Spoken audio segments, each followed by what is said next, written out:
आंदोलन की ये चौथे दिन की तस्वीरें हैं।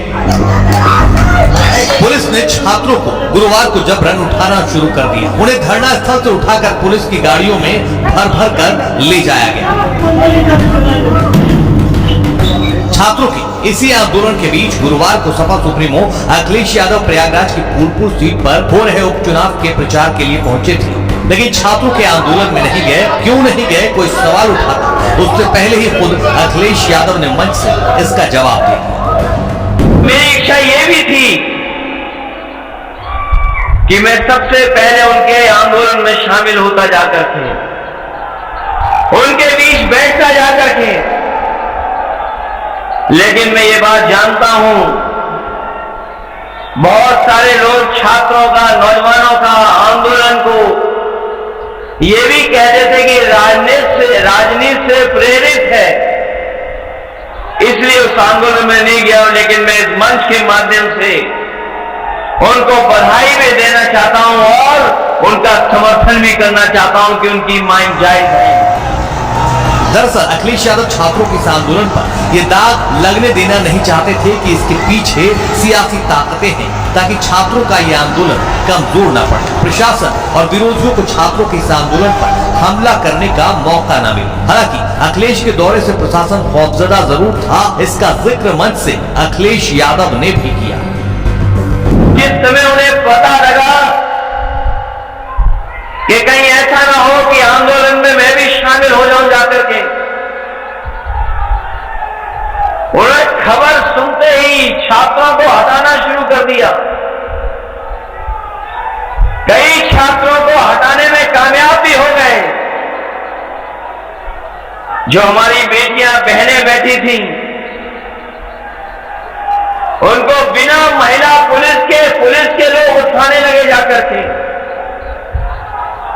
और जो नौजवान थे वो शादी वर्दे में पहुंच करके उठाने लगे। इस कायराना व्यवहार के लिए मैं सरकार की निंदा करता हूं। इस लोकतंत्र में इससे ज्यादा शर्मनाक घटना और कोई नहीं हो सकती जो प्रयागराज में, इलाहाबाद में इन्होंने छात्रों के साथ किया है, और जो नौजवान धरने पर बैठे अपनी मांग को लेकर। अखिलेश यादव ने फूलपुर की इसी चुनावी मंच से छात्रों के आंदोलन के बहाने बीजेपी को घेरते हुए कहा, जो वन नेशन वन इलेक्शन का राग अलापते हैं वो छात्रों का एग्जाम एक शिफ्ट में नहीं करवा पा रहे हैं। जो लोग ये कहते हैं कि वन नेशन वन इलेक्शन, ये सरकार वो है जो कहती है वन नेशन वन इलेक्शन, लेकिन सोचिए उत्तर प्रदेश में एक चुनाव नहीं करा पा रहे हैं। चुनाव तो छोड़िए, जो हमारे छात्र नौजवान हैं उनकी परीक्षा भी नहीं करवा पा रहे हैं।